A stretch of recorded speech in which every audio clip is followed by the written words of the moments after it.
Well, hello everybody, and welcome. My name is Eric Story, as many of you know.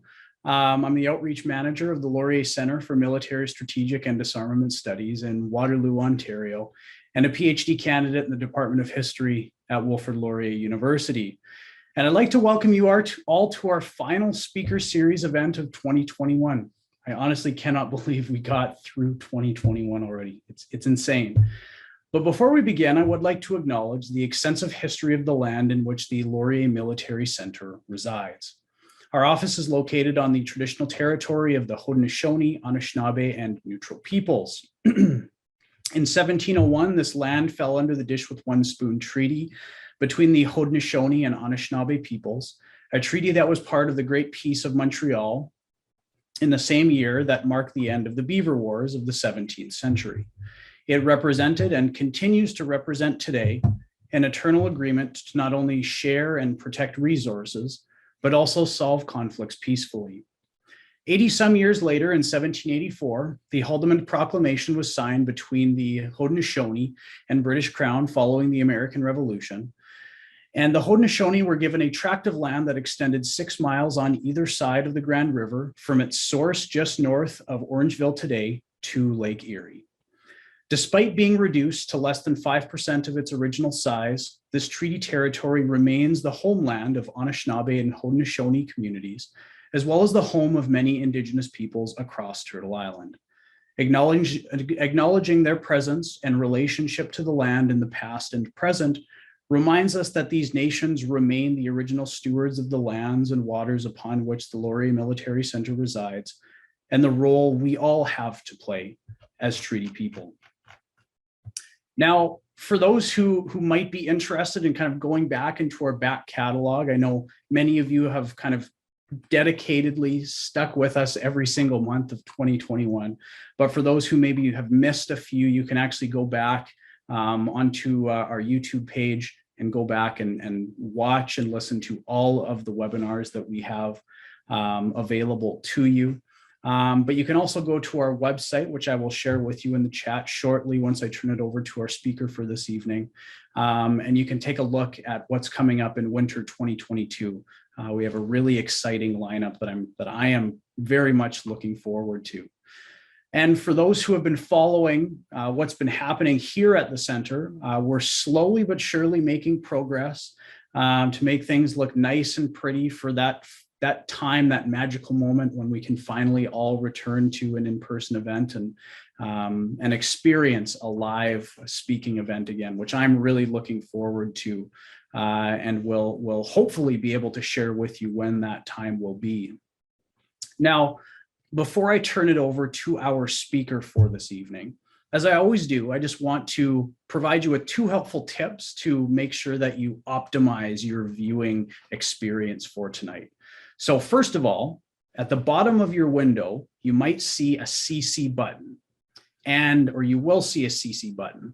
And if that closed captioning that's playing right now on your screen is perhaps a little bit distracting, you can click on that CC button and toggle closed captioning on and off. Second thing that I like to tell our viewers is that if at any point during the talk, a question comes to you, I really encourage you to actually enter it into the Q&A function again at the bottom of the window. I've read that for those that keep questions in mind throughout a talk, what happens is you actually don't absorb the material as well because you're constantly focusing on the question.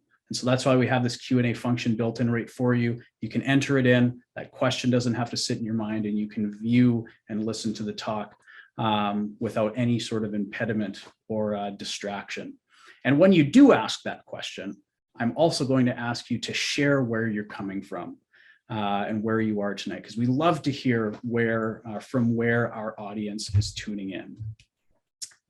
Without any further ado, though, I would like to introduce our speaker for this evening, Dr. Alistair Edgar. Some of you may have seen him if you tuned in 2 weeks ago for our webinar on the Ottawa Treaty.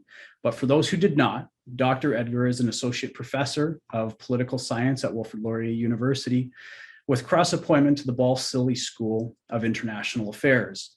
He is an editor of the journal Global Governance and served as executive director of the Academic Council on the United Nations system from 2003 to 2008, and again from 2010 to 2018. Currently, he is the president of the Canadian Landmine Foundation, and his presentation for you tonight is entitled Give War a Chance, Are Peacebuilding and Stabilization a Bust After Afghanistan? Alistair, I'll turn things over to you. Thanks, Eric. And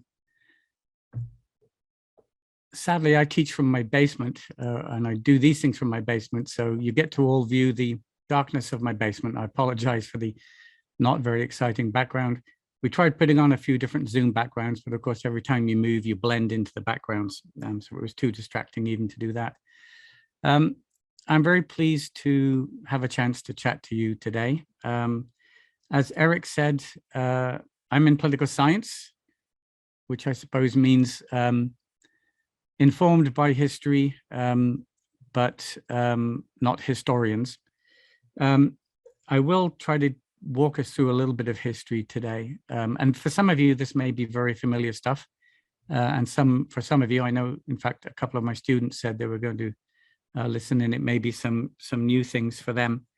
What I thought I would do today, first of all, I want to explain the title, the different parts of the title, the Give War a Chance, and then what are peace building and stabilization, and then put that into the context of what Canada did or did not do, what it was or was not doing in Afghanistan, and then go from there to what that might mean for the Canadian forces a little bit in the future, other than trauma for Canadian veterans who saw the Taliban returning to power, of course.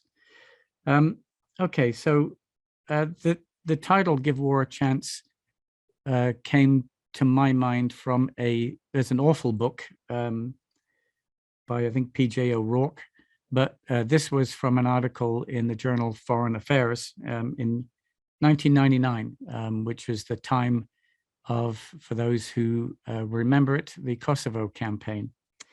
Edward Luttwak essentially argued in that piece, a provocative piece deliberately, that external powers' interventions into civil wars froze civil wars and never forced the weaker side to settle, never allowed the stronger side to win, and therefore left unresolved the reasons or causes for the conflict in the first place.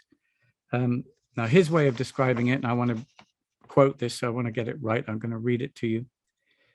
Today, ceasefires and armistices are imposed on lesser powers by multilateral agreement, not to avoid great power competition, but for essentially disinterested and indeed frivolous motives, such as television audiences' revulsion at harrowing scenes of war. Since no side is threatened by defeat and loss, none has a sufficient incentive to negotiate a lasting settlement. Because no path to peace is visible, the dominant priority is to prepare for future war rather than to reconstruct devastated economies and ravaged societies.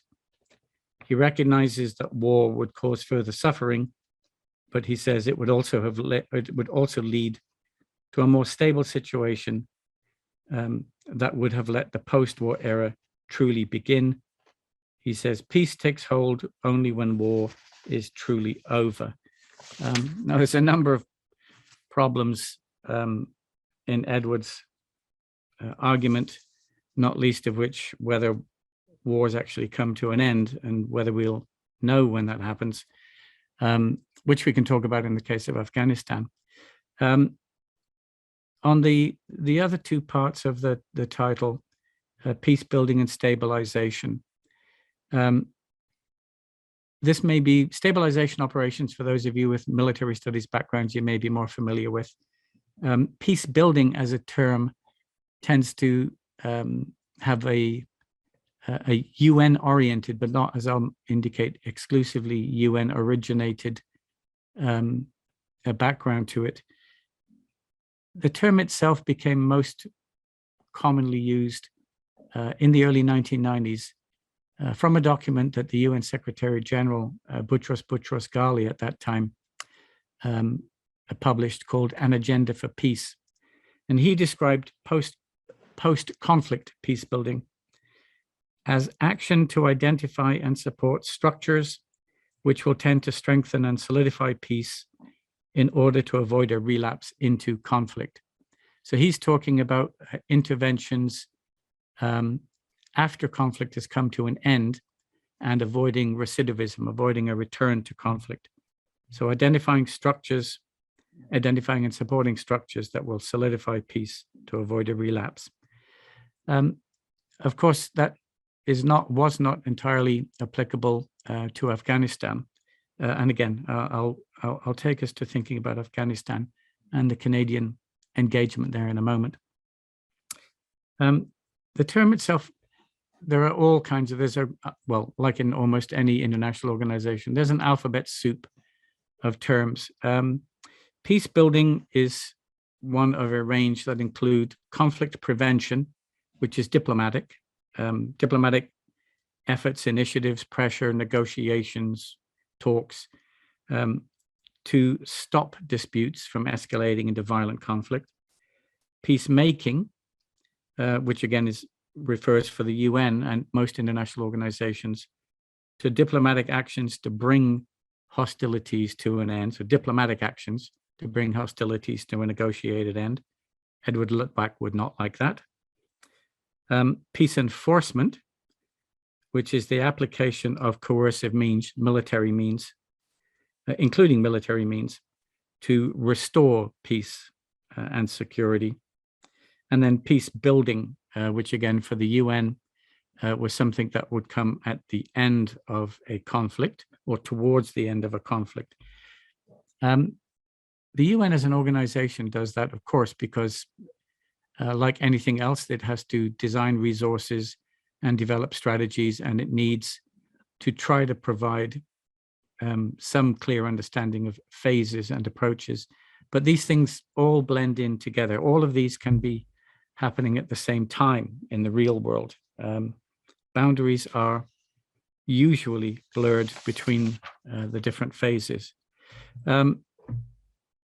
Just really quickly as well, I did a fast search for what other countries and other organizations, how they refer to the things that I would consider part of peace building. There is, and I won't go into any details here, the World Bank, which talks about post-conflict reconstruction, which in fact is the title of a course that I teach. The International Monetary Fund, which talks about post-conflict recovery. The European Commission, which has two topics, two titles, conflict management, and then reconstruction and rehabilitation.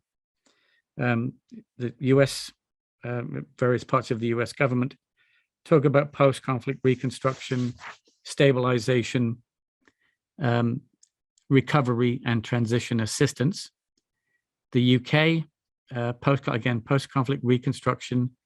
The Ministry of Defense actually does use the term peace building, and they address it in a similar way to the UN. Underlying causes of conflict, addressing the underlying causes of conflict and the longer term needs of the people. The German, well, I won't even go into all of these. The German Foreign Ministry, the French, the Japanese, and of course ourselves, Canada. We have now the peace operations, peace ops, PSOPS, but peace ops training program, which I definitely want to bring us back to. So peace building covers a wide range of activities, disarmament, demobilization, reintegration, security sector reform, promoting the rule of law, which can be constitution building and elections, but is also obviously tied into security sector reform. Transitional justice, what we call transitional justice, or simply justice for those who don't want to get too technical. But transitional justice, meaning justice in the context of states and societies that are moving, hopefully, from conflict to ceasefire to post-conflict peace building. And the Women, Peace and Security Agenda, and of course, economic rebuilding and a whole range of other activities. So it is really a very broad set of activities. On the other side, stabilization, and I want to indicate this one because I think this is in many cases when in Canada we had the PRTs, Peace and Reconstruction Team, and I had the good fortune to attend to work at our Peace and Reconstruction Team for a short period of time in Kandahar. We called it that, but it was not about that. The activities, well, this is a house full of dogs, so unfortunately you may hear some of our dogs barking upstairs. I will say what we were really doing there was stabilization, not peace building. But stabilization, and I took this to make sure that I credit my sources, I took this from, I think, the Brookings Institute and a study that they did for the US Department of Defense. Stabilization, they refer to as influencing the current and future competition for power in fragile and conflict-affected states, FCAS, and shaping conditions on the ground in a way that results in effective conflict management, and this is the important part for me, in a way that results in effective conflict management consistent with American or our interests, not the interests of the people where you are, not the interests of the fragile and conflict-affected state, but to manage conditions on the ground and shape conditions on the ground consistent with our interests. That institute, so the Brookings Institute study suggested three different approaches, three different ways to engage in stabilization. One they called impartial institutional reform, rebuilding the institutions of a state and letting people on the ground determine their use, if you want, local ownership, leaving that up to others. And this particular study said that impartial institutional reform is politically untenable, and they mean in the United States, but in the West, politically untenable and too resource intensive. The list of activities that I mentioned to you indicates the wide range of menu options that might have to be addressed in a post-conflict situation. The second approach to stabilization they mentioned is strategic empowerment, where you pick a side. I'm going to make sure I check my timing here. I promised Eric that I would. I'll just get this started here. Make sure it is running. There we go. Pick a side, a local actor most aligned with our values and interests, and then use diplomatic, economic development, or economic and financial and military or defense support to enable or empower that side to provide governance and to suppress challenges to stability. The caveat that study put on was picking the winning side can be difficult, the right side, and by right side, they mean the winner. And it will always look like imperialism. It will not look like it's being done for local needs, interests, and values, because indeed it's not being done for those. The third option they list, which echoes back to the 1970s and 80s or the Cold War period, the realpolitik approach, pick the strongest side, the side most likely to win, absent any other values or criteria. And for those of a certain age, you can think about Nicaragua, El Salvador, or the phrase, they may be a son of a bitch, but they're our son of a bitch. there are, as the study said, significant challenges to that. Blowback from locals, because you're could be seen to be supporting repressive or authoritarian governments, and a great deal of potential to lose credibility, especially if you are trying to portray yourselves as there for democracy, human rights, or other values that are meant to be appealing to the local population. Okay, now I'm going to be a little bit self-indulgent here. I wrote a few things for the Military Studies Center about Canada in Afghanistan in 2010, 11, 12. And I used to get some criticism when I would give these kinds of talks at the Canadian Forces College, which is a fabulous place. But they didn't like the message very much.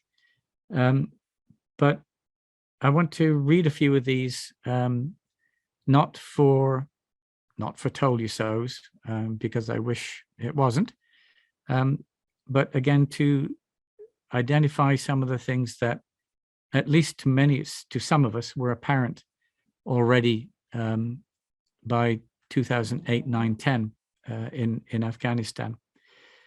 Some of you, again, may have heard the phrase, if you're of a certain age or were involved in Afghanistan, the phrase Afghan good enough. So one of the pieces that I wrote in 2010 was called Achieving Afghan Good Enough, with a question mark. Canada's withdrawal from the long war in Afghanistan. Well, I'm not going to read this thing in any kind of detail to you. I note that the phrase doesn't come from me. I heard it from many different people and places, including Canadian Forces folks in Afghanistan. It was commonplace as a phrase amongst Western military forces and Western political and diplomatic representatives in Afghanistan in 2008, 9, 10. There were a variety of opinions on exactly what that term Afghan good enough meant in detailed policy terms.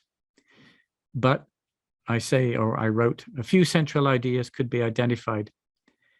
First, it means Canada and the NATO mission, of which Canada's engagement is a part, supporting and helping to create the time and space for the development of forms of Afghan-led governance, especially at the district level, the local level, that could best be described as functionally corrupt.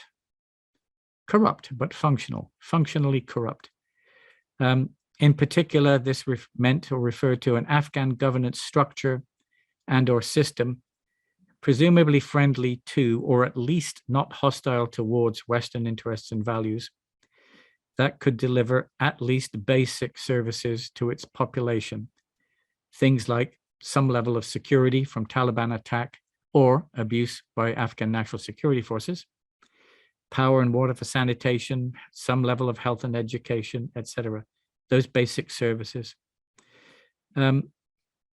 Unfortunately, and the second point in this was that the same people I spoke to, including in Afghanistan at the time, observed that the central Afghan government institutions, which at that time were under the leadership of Hamid Karzai, are either dysfunctional or entirely invisible at the district level, and they showed little prospect of improving in the near or medium term future, which is as much as NATO and the Canadian Forces have available to them.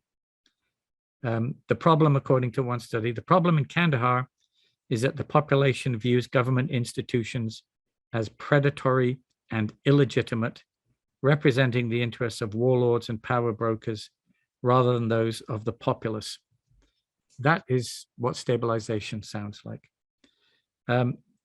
As a result, the Western powers that have supported and financed the Karzai regime and whose militaries essentially have kept him in power and preserved his security are tainted by this association in the eyes of ordinary Afghans. I wasn't too thrilled. I wasn't too optimistic at that time about the possibility, the feasibility of what we were trying to accomplish there, what we thought or what we said, at least in public, we were trying to do there. What I wrote towards the end of that,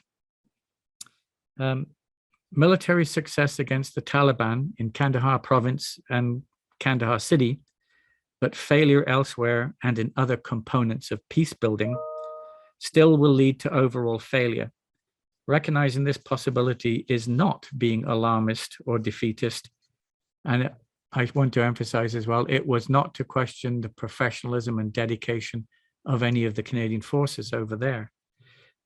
It's simply to recognize clearly and realistically the range of problems that must be confronted if they are to have any chance of being addressed. And I finished that by saying, ignoring these challenges is not a viable option, but a recipe for failure. If real progress recognized by and meaningful to the population of Afghanistan is not achieved, and Canadian, British, and American forces depart, Western newspaper headlines will read, Taliban recapture Kandahar city, as if the Taliban ever left Kandahar city, and then Kabul falls to the Taliban.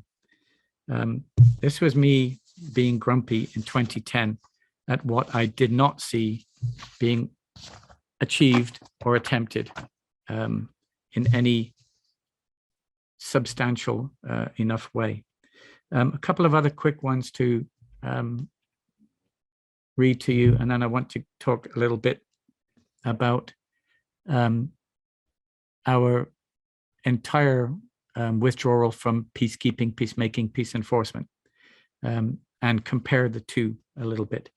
I think I'll jump over this a little bit. Yeah, by 2012, NATO was already, and maybe people paid attention to this, maybe they didn't.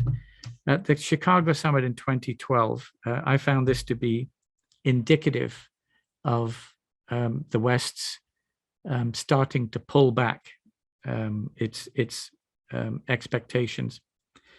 At the Chicago NATO summit, the National Security Advisor at that time for President Obama, Tom Donilon, described America's objective in Afghanistan as an Afghanistan that has a degree of stability such that forces like Al-Qaeda cannot have unimpeded access, and with an Afghan national security force that can provide a modicum of security. So they had moved all the way back from winning the war, building democracy, to if we can get a modicum of security so that Al-Qaeda doesn't have unimpeded access. Access, okay, but not unimpeded. And that was their objective. The last little one I want to mention there, I'll come back to this part of it, in fact. When I would speak at the Canadian Forces College, and some of the good people there would get angry at me, I would ask them a hypothetical question. Of course, historians don't like hypothetical questions, so I apologize for offending people. But I would ask them, if you really want to argue that Canada and the Canadian forces and our development people who are sacrificing their lives, if you really want to say, or risking their lives, that we are in Afghanistan for Afghans, you have to ask yourself, if 9/11 hadn't happened and the Taliban had stayed in Afghanistan as they had been for several years before that, would Canada be in Afghanistan? And the answer is no, because we could have been in there almost any time after the Soviet withdrawal. During the Civil War, when Afghans were being killed by warlords, and many of the same warlords who then were part of the governing structure that we supported in Afghanistan. The only reason why Canada and NATO, the West, the United States, went to Afghanistan was because of Osama bin Laden, was because of the attacks of 9/11, and was because he was still there.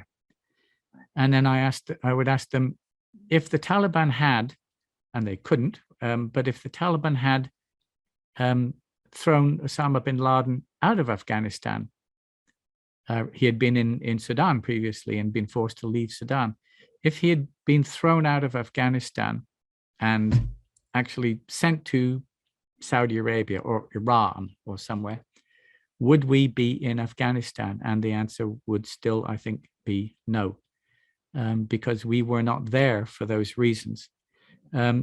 We were there, as the stabilization operations definition suggests, to establish conditions on the ground conducive to our interests, not for people on the ground, which meant that our commitment to Afghanistan in that sense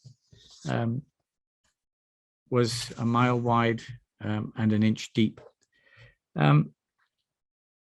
I found that interesting and problematic because, and I'll keep an eye on the time, I've got about 15 minutes, 10 minutes.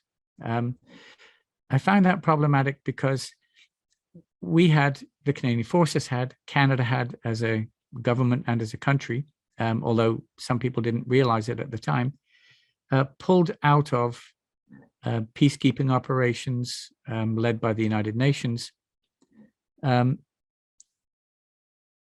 Somalia, I won't go into details about these places. Of course, people are familiar with the history, the challenges, and the Canadian experiences.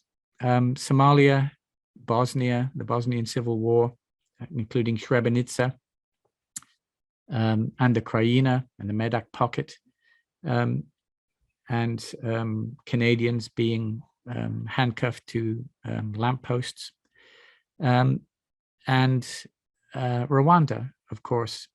And there was a general sense of revulsion. And at that time, I was talking to a lot of senior Canadian Forces leadership, a sense of revulsion or a sense of at least intense dislike of what was seen as the ineffective political leadership of peacekeeping operations by the UN. Politics is in charge, and that's never a good way to do these kinds of operations.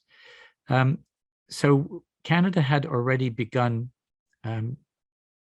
by the middle and late 90s to withdraw from UN peacekeeping and peace operations, declining invitations. The Kosovo mission, if people remember, was not a UN authorized mission. It was a NATO coalition of the willing mission. So we were not interested in re-engaging. And quite the opposite. The sense was that, at least amongst the CAF folks that I spoke to, they wanted to operate under NATO command on NATO-led operations because those, it was felt, would be more effective, better resourced. Okay. You wouldn't have the UN Security Council, China, Russia determining mandates for sure. But that didn't mean there wouldn't be actors in conflicts that you might be engaged in. But somehow that war fighting or military operations, stabilization operations led by and supported by NATO would be cleaner, better, more effective, more efficient, etc., less messy. And I think, unfortunately, Afghanistan is a lesson learned in many different ways that simply is not true. We could certainly say the same of the UN Security Council authorized but NATO-led campaign in Libya as well. Now, I don't think the last part of the description, I think on our paragraph for today, why the disengagement took place, well, because of the disillusionment with Somalia, Rwanda, etc. What it means for for Canada and the Canadian forces. I think a lesson from Afghanistan is that any commitment on the ground, no matter led by whom, led by the United States, led by NATO, led by the UN, any military intervention in fragile and conflict-affected states is at least likely to be messy and difficult. Canada has not re-engaged, and in fact is at a historic low in terms of our commitments to peacekeeping operations. My friend and colleague Walter Dawn keeps tabs on numbers, and of course people will know that we sent the medevac group to Mali for 6 months, slightly extended. But I looked at Walter's website, and right now he lists that we have a total of 57 Canadian forces and police in Haiti, or with Haiti, 4 police, Mali, 13 police and 5 military, the DRC, 15 police, that's Congo, DRC, 15 police and 8 military, 1 military uniformed personnel with Cyprus, 6 in South Sudan, and 5 with UNSO, the UN Truce Supervisory Organization in the Middle East. Now, I want to add to that, I was talking today, purely coincidentally, to a student of mine from about 12 or 15 years ago, who is in the reserves, who works with her civilian job is with Emergency Management Canada, or Emergency Preparedness Canada. She, because of that experience, and she has been with the reserves for about 13 or 14 years,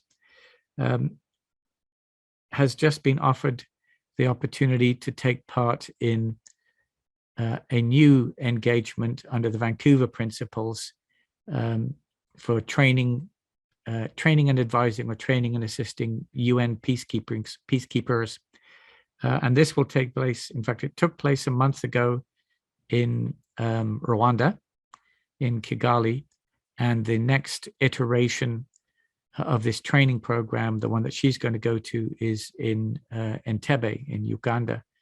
And this involves up to 10 Canadian forces, regular reserve and civilian staff, advising, training the UN engagement platoon, which is a new initiative of the UN, to have a platoon that is 50% male, 50% female, in this case, to work in the DRC, in the Democratic Republic of Congo, with MONUSCO, the UN mission there.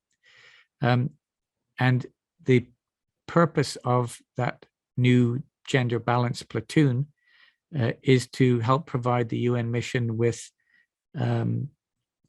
intelligence on or demographic information about vulnerable and at-risk populations, to try to support that side of the UN's peace building mission. I think it's a fabulous opportunity for her. I will say that.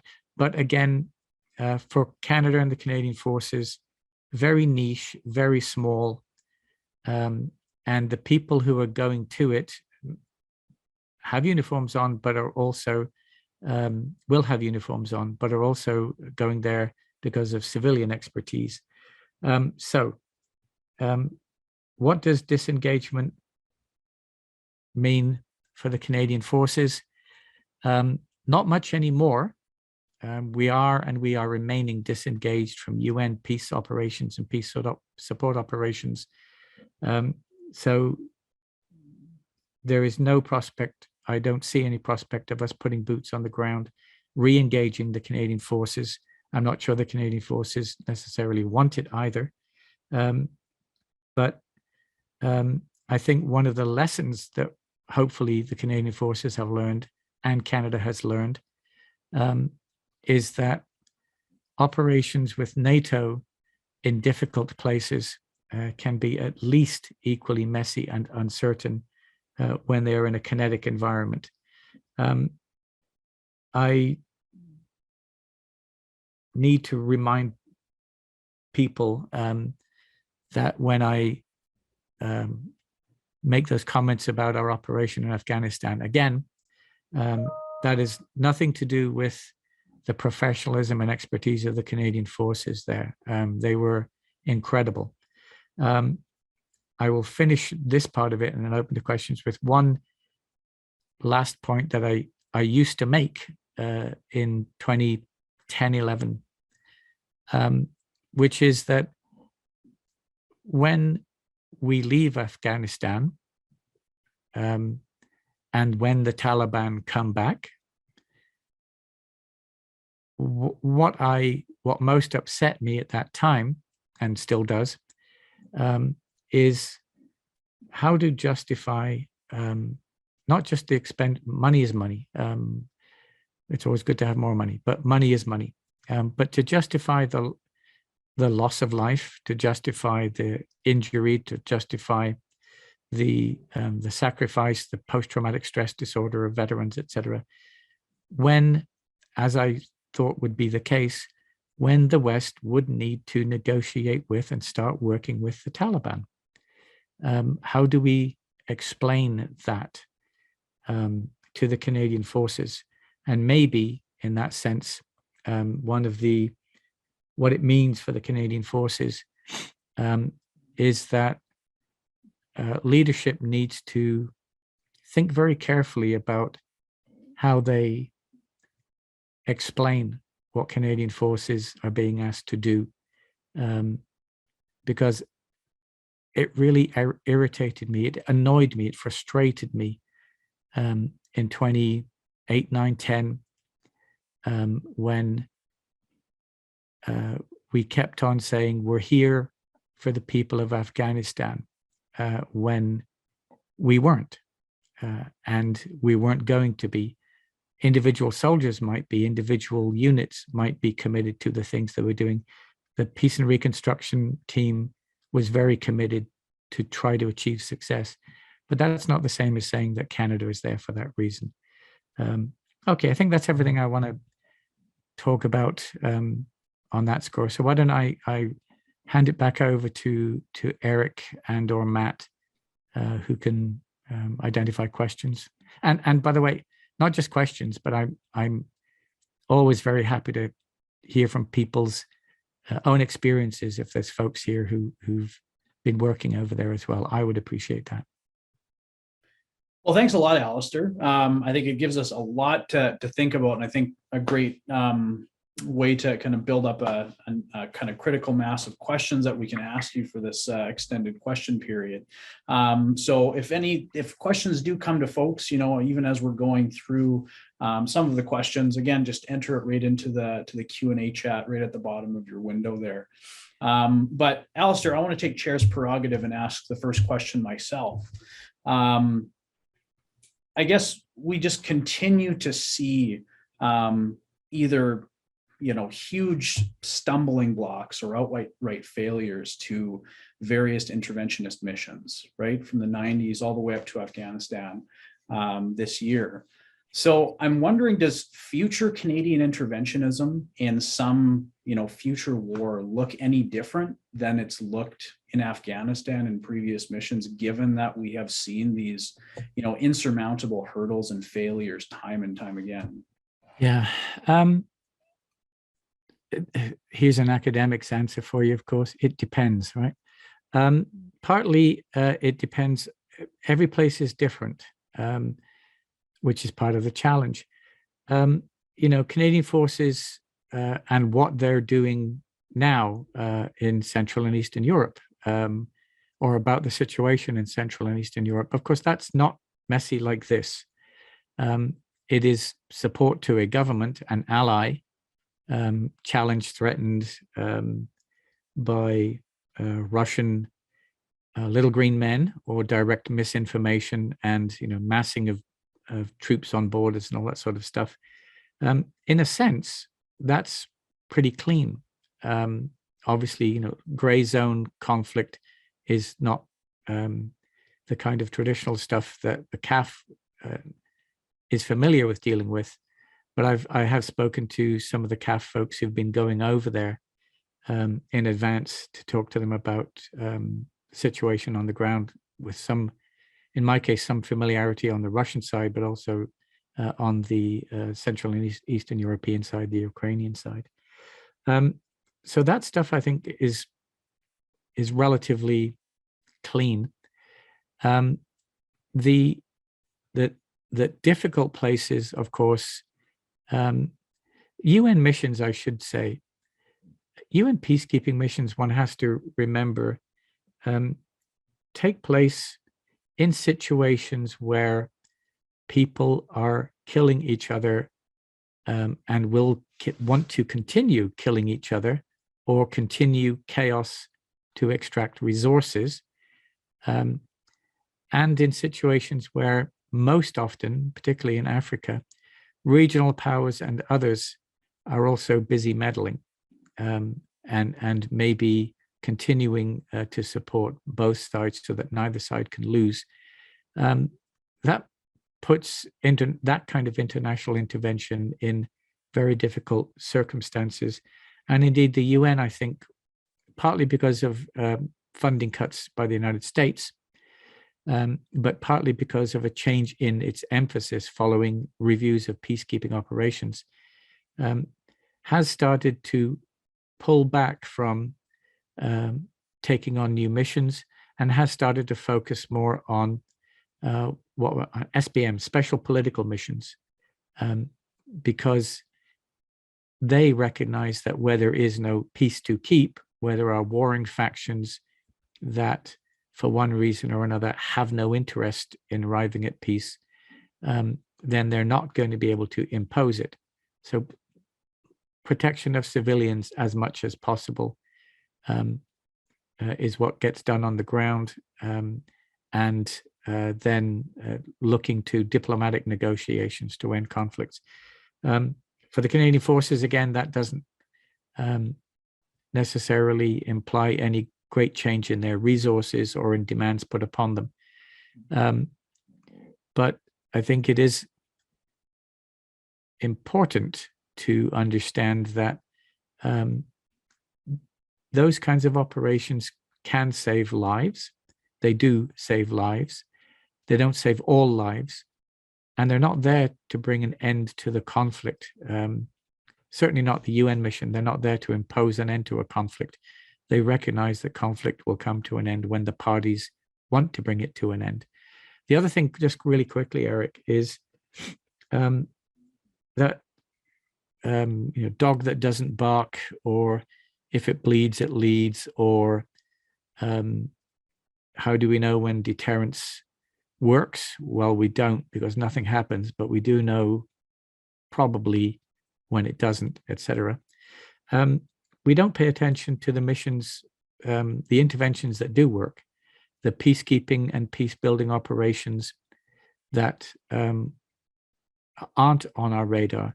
A little bit like how quickly, unfortunately, but predictably, how quickly the Canadian public forgot about Afghanistan.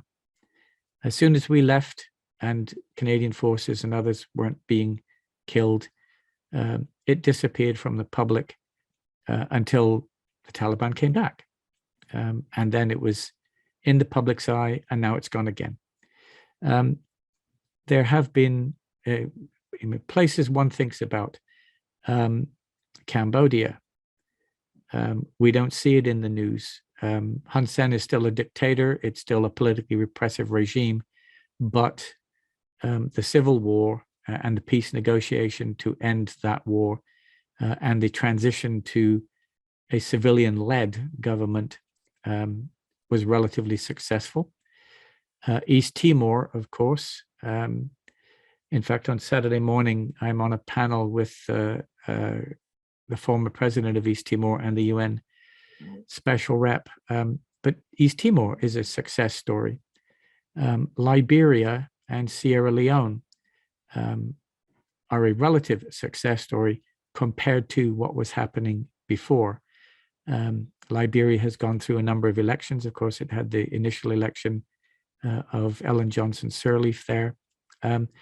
There are a lot of places that we do not hear about because interventions of a kind worked.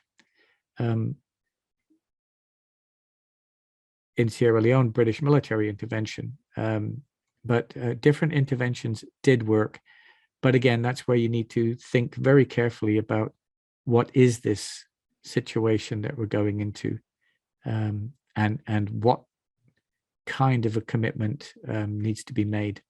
So one of the responses to Edward Luttbach's critique was a large data gathering exercise showing where and how well, in fact, international interventions with resources and commitment did work in either reducing or dampening conflict, or preventing atrocities, or indeed in promoting transition from war to peace. And when they're not fighting, we don't pay any attention to them.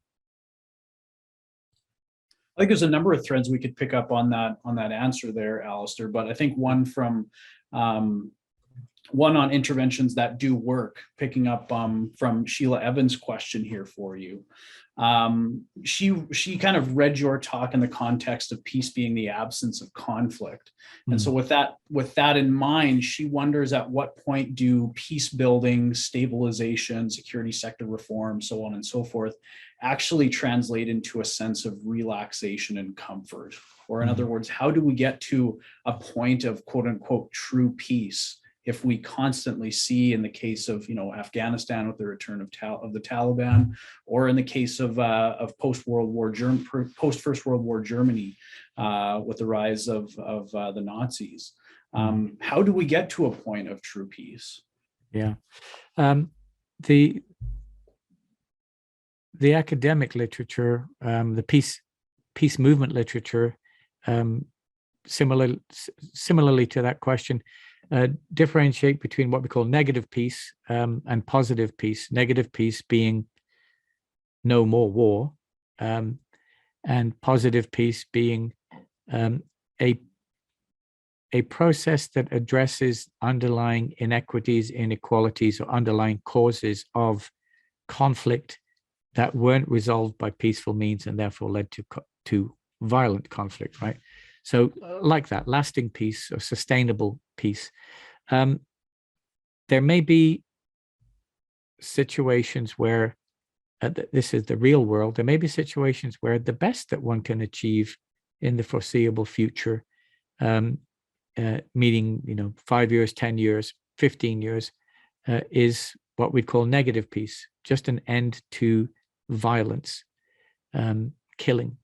And what I do when I teach my students, I think if that comes from the peace building literature, it's kind of a neat word trick, because for people on the ground, people whose lives are being threatened every day or endangered every day, or people who are displaced because of violence, there's nothing negative about violence stopping. One of my cats is about to introduce himself. My students who are on the call will know Sven. I'm going to encourage him not to jump up, but if he does, I'll just move him. I did a bunch of work in northern Uganda when the Lord's Resistance Army was killing, mutilating, abducting boys to fight, abducting girls to make them into bushwives and porters and other things like that.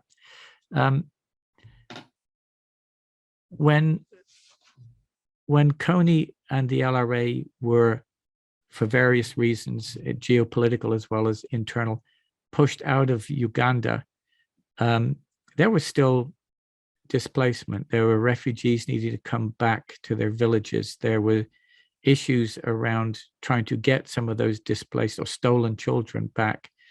There was landmines and unexploded ordnance to get out of the way. There was all kinds of stuff, but there was nothing negative about the fact that villagers were not worried every night about whether LRA groups would come in and kill and maim and steal and rape and do that kind of stuff. So number one, negative peace is really, really positive in how it can affect people's lives for good. Sven, you're a good boy. That said,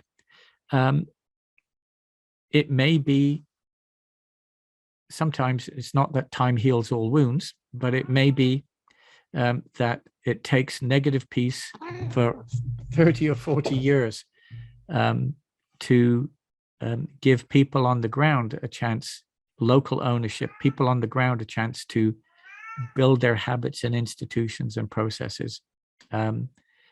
Perhaps having understood, suffered from violence. There may be that. Good Lord, he's very loud right now. The idea of sustainable peace building for the UN, of course, at least, and NGOs on the ground, and there are many of them, is that more than that is needed. That simply ensuring that, not simply, but simply ensuring that people stay alive is not an adequate form of existence for those people. And that is where on the ground, at least, from the UN side of things, the UN Development Program, the World Food Program, the resident coordinator, the Office for the Coordination of Humanitarian Affairs, all of those different agencies and the resources that they can bring, working increasingly, the emphasis is working with local communities, not bringing sacks of grain, etc., but working with local communities to help them develop sustainable food security, health security, education security.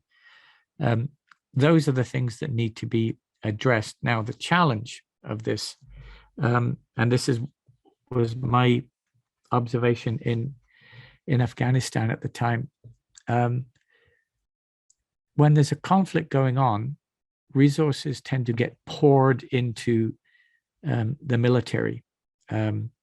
And the mantra is always, well, you can't have development until you have security. You can't have this until you have security, blah, blah.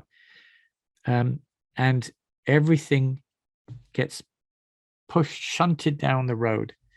And the problem with that is the credibility in Afghanistan, the credibility of the Western forces doing things was slowly disappearing, because all that Afghans saw primarily was former warlords, people who had committed atrocities, now in government at the local level, at the city level, the district level, the provincial level, and at the federal government level, national government level, enriching themselves while failing to provide the goods and services, the life, the human security that they needed on the ground. And I think Canada in the end, I can't remember what the Auditor General's report around 2017, I think they said between 18 and $21 billion Canada spent in Afghanistan. And 90% of that was spent on the military. Now, 90% of that figure may have been needed to spend on the military, but if that was the case, a lot more needed to be found to spend on delivering other things to the Afghan population, because they did not see enough change, long-term change in their lives and experiences. Some schools, I know, the mantra, we built some schools, girls went to school. Many of the schools were unused. Many of the teachers were threatened. We didn't finish building the dam. We didn't finish the irrigation programs. We supported the UN doing polio inoculations, but the UN were doing the polio inoculations anyway. Unless you do put resources in those situations, then the military side of it is just a spinning hamster wheel until we decide to leave, and we always decide to leave. I want to pick up on a point that you made earlier that actually have come in from a few people, Alistair. One from Dr. Robert Smale from Lyle, Ontario, and then also from Blaine Chasson from Kitchener, Ontario, in the Department of History here at Laurier. They're wondering if you have the sense that the Canadian government was deliberately misleading the public about the intention of the mission in Afghanistan, and if they were, why was that the case? Yeah. Yes, is the unfortunate answer to that. But it's a bit more nuanced than just yes. Again, and this isn't, for me, there've been a number of careful looks at, why Canada is in Afghanistan. In fact, a couple of months ago in the magazine Policy Options, I think Andrew Potter wrote just a quick piece saying that, in fact, we need to take a practical and pragmatic look at what mission success meant in Afghanistan, because our mission there was a success, which sounds odd when the Taliban are back in government.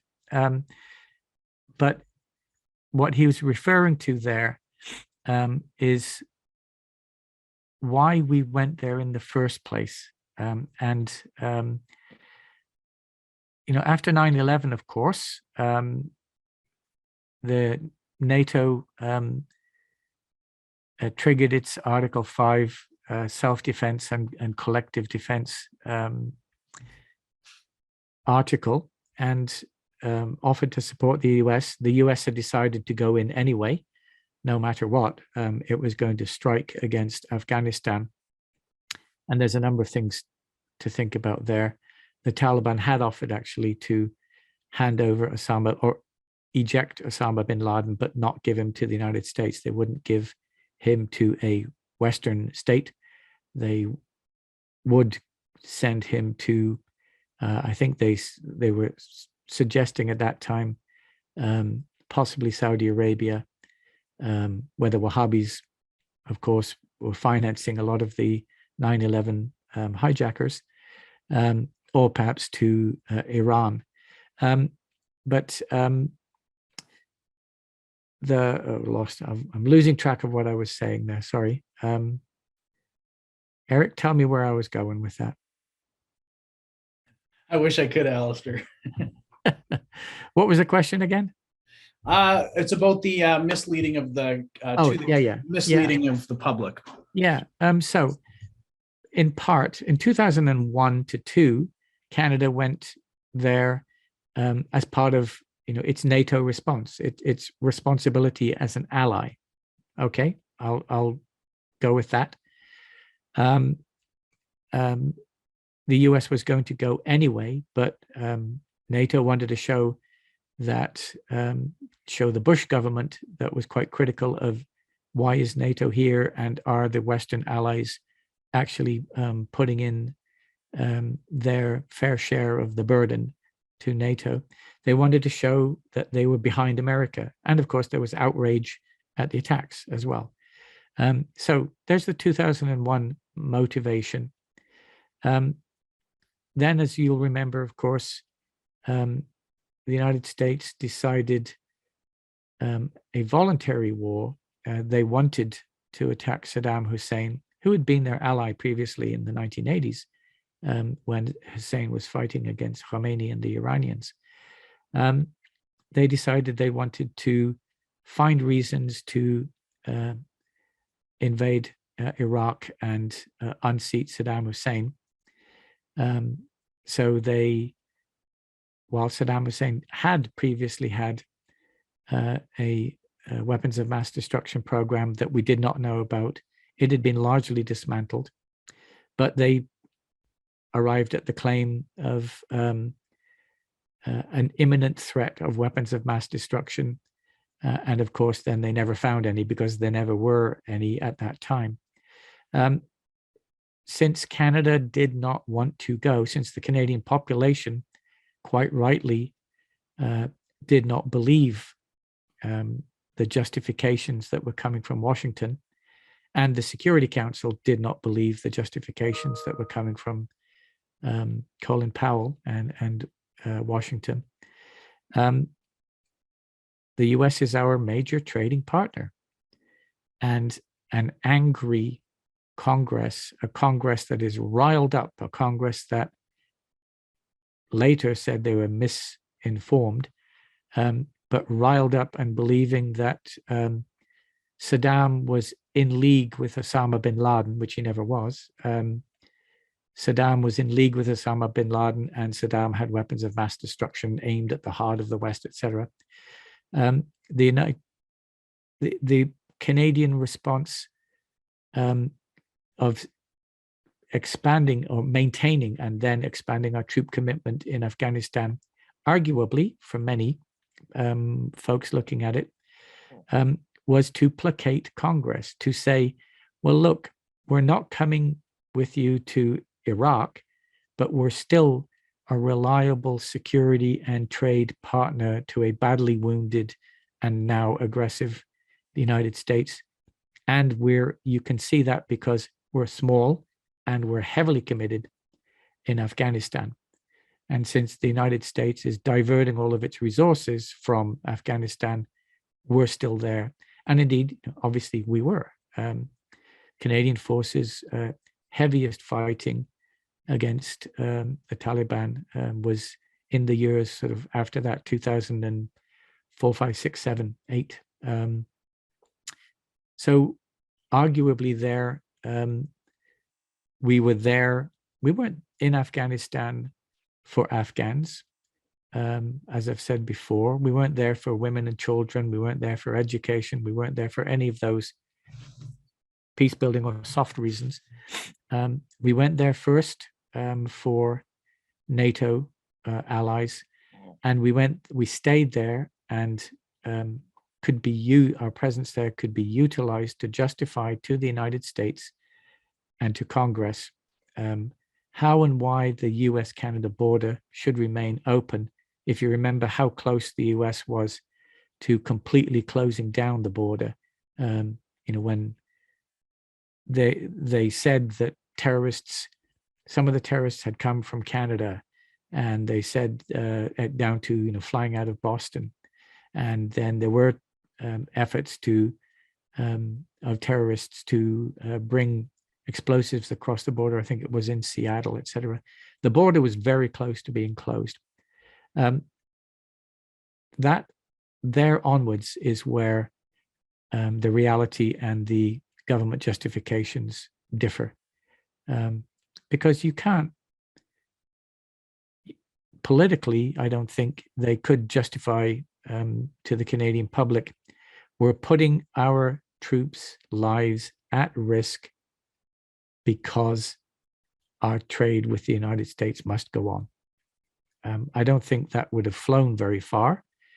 And if I was a Canadian Forces commander, I wouldn't be giving that explanation, which I think is a major underlying explanation. I wouldn't be giving that to my forces on the ground, of course, but that's different. But it was, again, something that I constantly felt like I saw, and it frustrated me in Afghanistan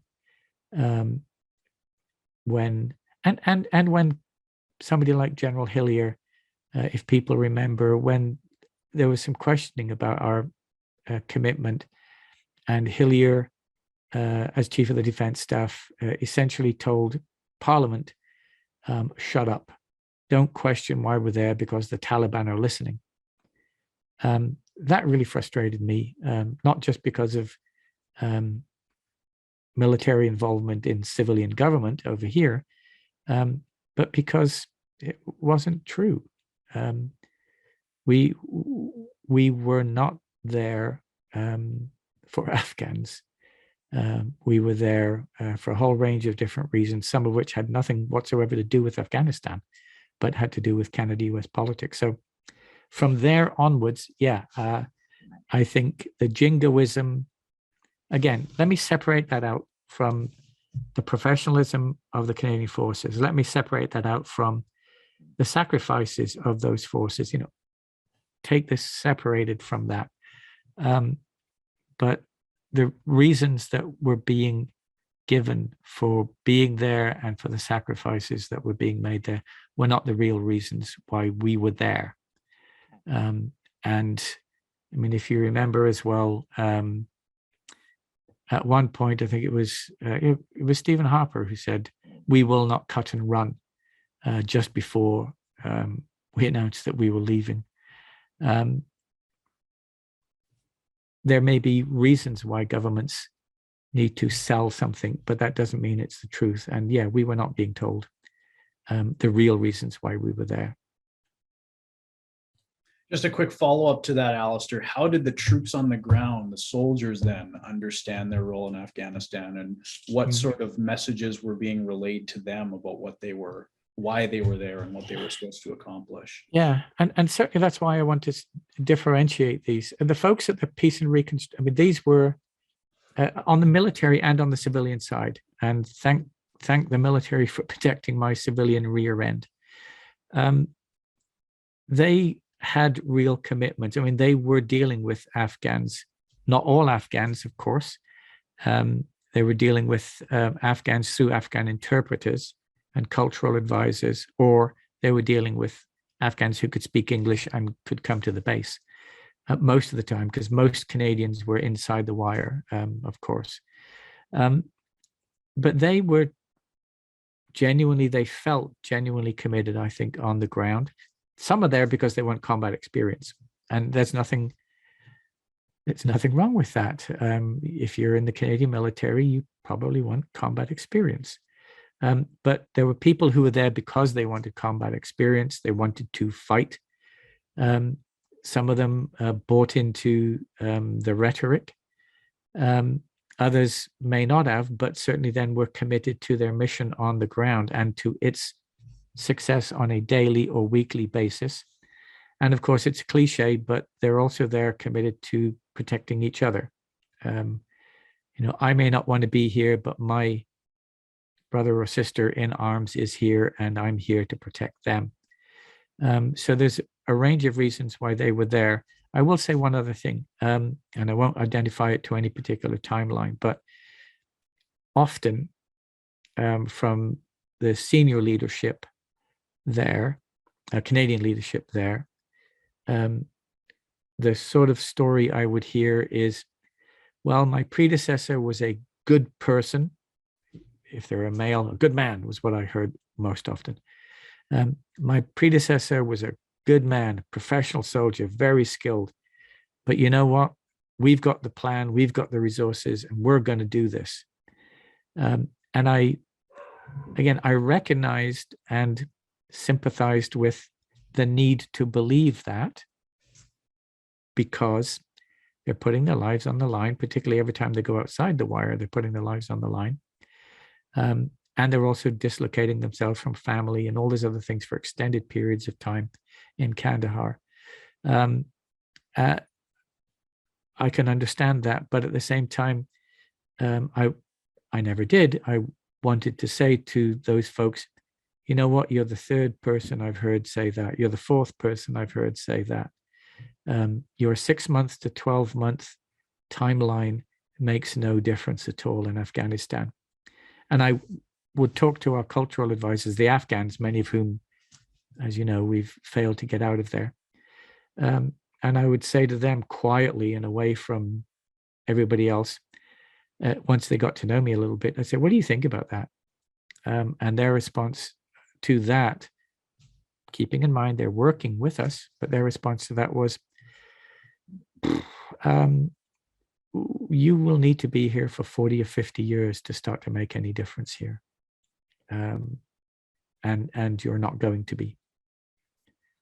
So they understood, they respected the commitment and the professionalism of the Canadian forces there, but they also, again, understood the short timelines that a Canadian rotation or a Canadian government or a Western commitment were not going to be sufficient to make a long-standing difference there.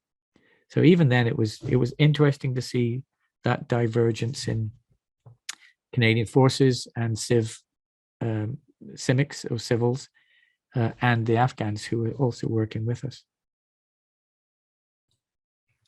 A question from Kevin Spooner, Alistair, from the director of the center here at Laurier.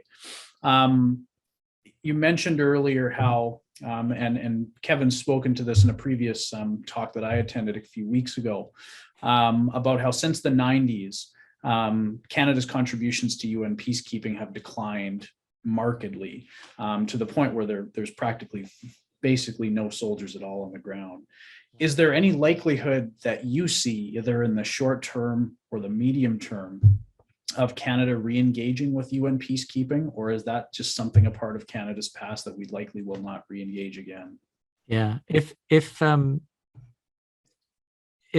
the question is, are we going to put 800 troops on the ground? Are we going to do a Bosnia-style commitment? The answer, I think, is no, for a variety of reasons. The individual niche things, the kind of things I mentioned before, a small handful. It's interesting, when I would speak to general Canadian public about Canada peacekeeping, and I would ask folks, how many peacekeepers do you think we have serving overseas? And they would always say 300, 400, 500, etc. And then I would say, depending on what time of year it is, anywhere from 20 to 60, and the jaws would hit the ground. But it's been that way for a long time, and in fact, even lower under the Trudeau government than under the Harper government, which sounds like it's counterintuitive. But as missions have closed, then numbers have also dwindled for that reason, as UN peacekeeping missions have been closed down over the last 3 or 4 years, then fewer and fewer. I don't see any interest in the Canadian government, in this Canadian government.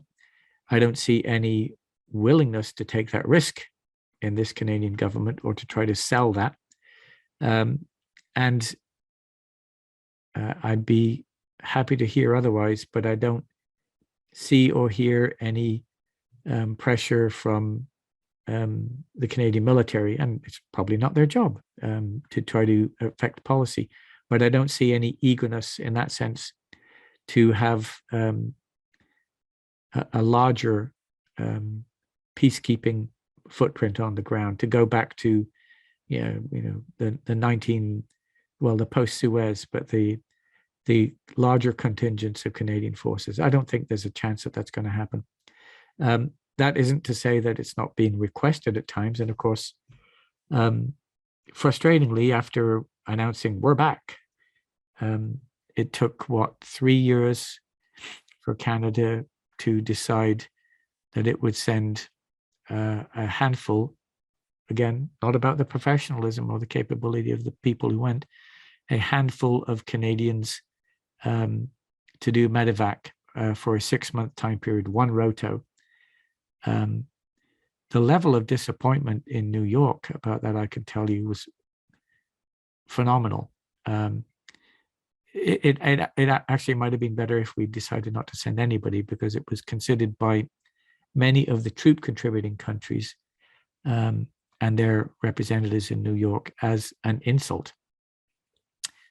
We promised big, we provided very little, and for a very short time span.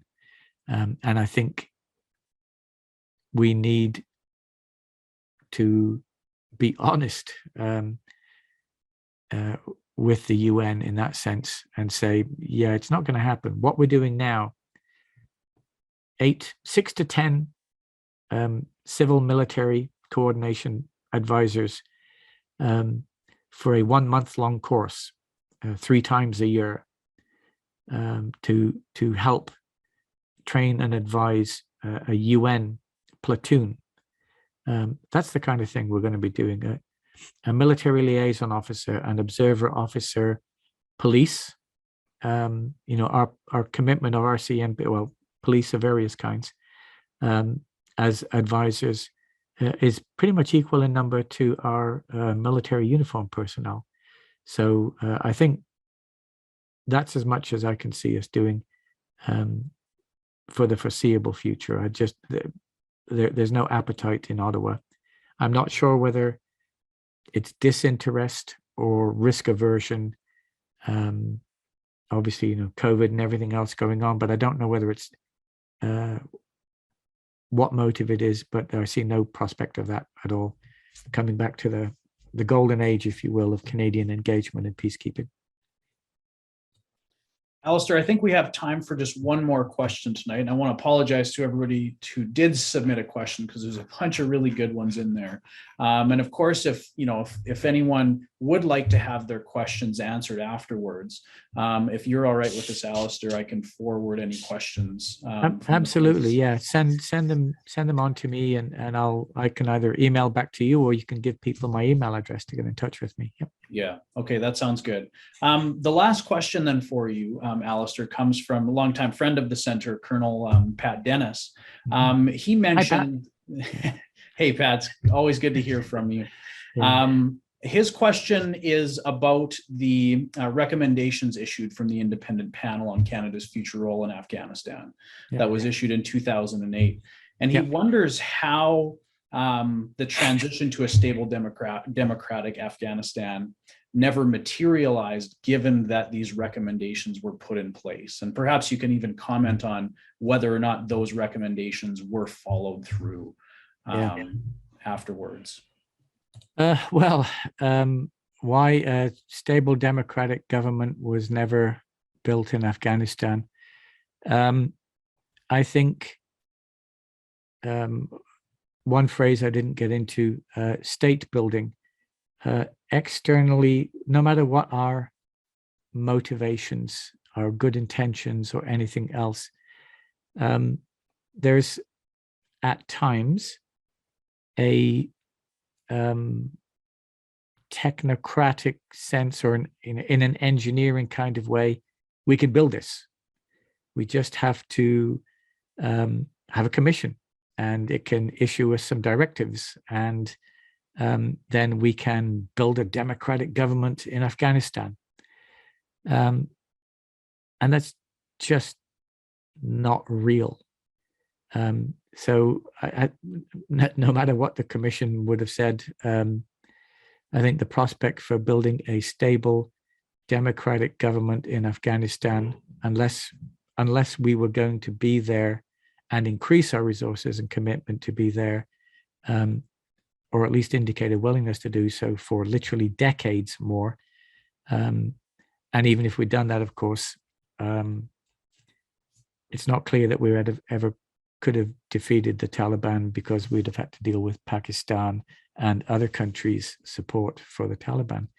I think that no matter what we had achieved, we had taken as recommendations from the Commission, the chance of building a stable democratic Afghanistan, it would have had to look like a completely different country. The power brokers, the warlords, had no interest in democratic reform. So we would have had to deal with them, and that might have been a new kind of civil war. We would have had to deal with the narco trafficking, which went right up, of course, as some of you know, in certainly in the Karzai government, but right up into the government. We would have had to be able and willing to essentially dismantle everything that we had supported there, because, as I mentioned from those papers that I wrote back then,